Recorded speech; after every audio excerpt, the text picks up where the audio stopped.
За одоо энэ хичээлээр Максийн хагас шатны төлөвүүдийг танилцуулаад дээр байгаа энэ хэсэг зэстээр байгаа командууд бол Максийн удирдлагын командууд. Үүгээр үйлдэл буцаах, объектыг шилжүүлэх, зүүх, сегментийг идэвхжүүлэх, татаж сунгах, мөн эргүүлэх зөвхөн объекттай ажилладаг ийм зэсүүд байгаа. Энэ босоо баруун гар талын зэс бол зөвхөн объект зурдаг, объектыг бит дүрсийг зурдаг, тэднийг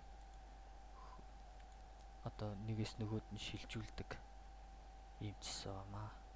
За энэ доод талын зэс бол зөвхөн орон зайтай харьцдаг зэс. Орон зай гэдэг маань юу гэлээд байна гэхээр зэрэг энэ Максийн голд байгаа дөрвөн цонхыг цонхонд энэ орон зайг нааш нь цааш нь болгох, хөдөлгөх, эргүүлэх, тойруулах эдгээр зүйлийг хийдэг зэс байгаамаа. За ингээд ажлынхаа талбарыг бэлтгэхийн тулд эхлээд бид нэр хэмжигдэхүүнээ бэлтгэх шаардлагатай. Хэмжигдэхүүнээ customize unit setup гэдэг эндээс миллиметрийн сонголтоор, сантиметрийн сонголтоор, метрийн сонголтоор халигаар нь хийж болно. За энэ бол box гэдэг маань тэгшин цогт биех зурна.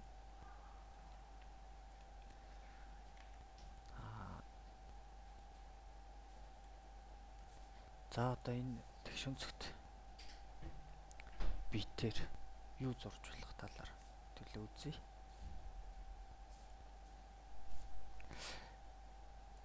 За тухайн объектыг нэг байрнаас нөгөө байр руу шилжүүлэхийн тулд энэ move гэсэн командыг ашиглана. Move гэдэг командаар тухайн объектыг битийг нэг байрнаас нөгөө байр руу шилжүүлнэ. За энэ бол дээрээс нь харж байна. За энэ хоёр хажуугаас нь энэ перспектив гэдэг маань проекцлж харж байгаа байдал. За одоо энд боксын маань параметр байж. За урт нь 1200 мм гэдэг маань 120 см гэсэн үг. Хөрөв нь 80 см. Буюу 800 мм. За эндээс бүгдээрээ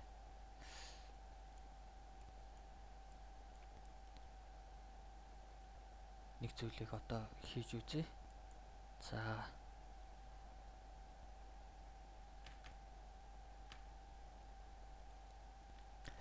энэ бол 120 см урттай, 80 см өргөнтэй, 3 см өндөртэй ийм бокс боллоо.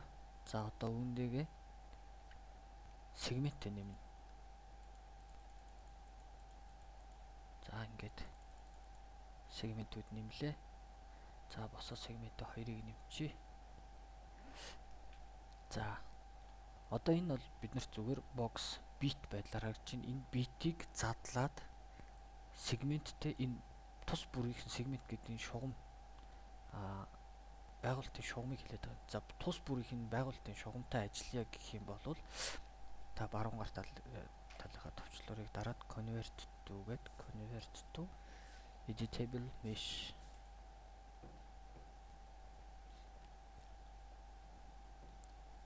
За select хийхэд идэвхжүүлэхэд энэ цонхыг харж байгаа. Энэ зөвхөн энэ тасгай шугамн дотор байгаа хэсгийг select-лж аавна. Жишээлбэл зөвхөн дотор байгаа хэсгийг. Энэ бол шүргсэн бүх хэсгүүдийг select-лж авдаг. Ийм команд байгаамаа. За одоо утгаагаар нь авлаа. Дээш нь тодорхой өндөр татлаа.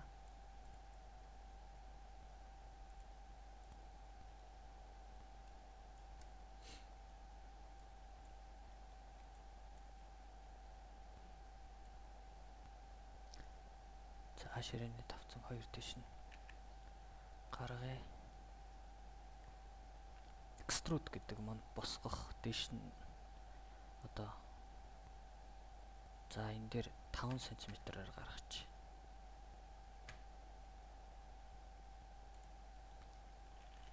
За нөгөө талын мөн адилхан.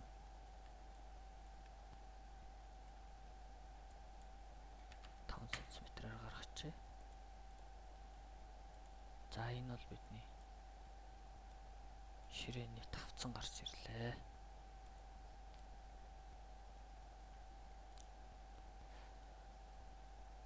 За энэ бол одоо фигурийн доод талаас нь харъя. Bottom. За зөвхөн доод талаас нь харлаа.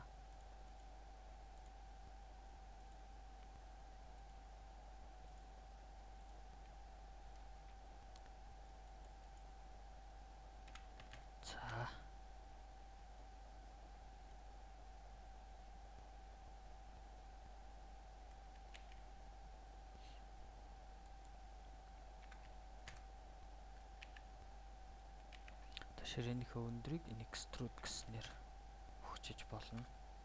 За 70 см орчим өндөр.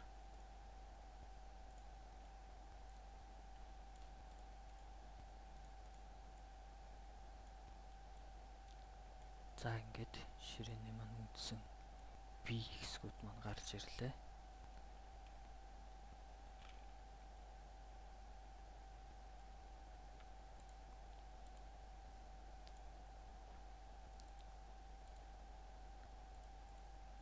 За одоо хөлийг хэлбэрт оруулахын тулд цэгүүд ашиглана.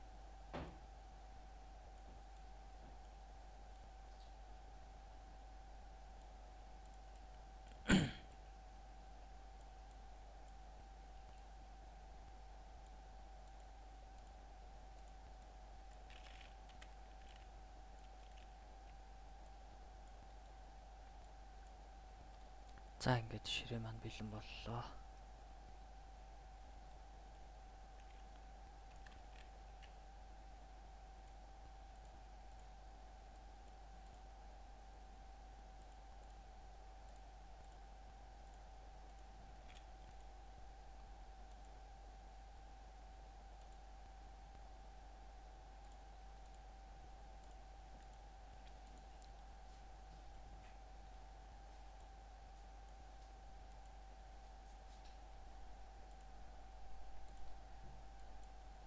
За ширээнийхээ доор шал хийж өгье.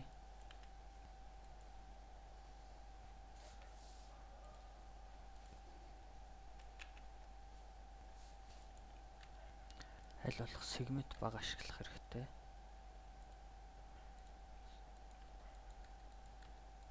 Сегмент бага ашиглах тусам компьютерийн ач шатлах нь бага байна.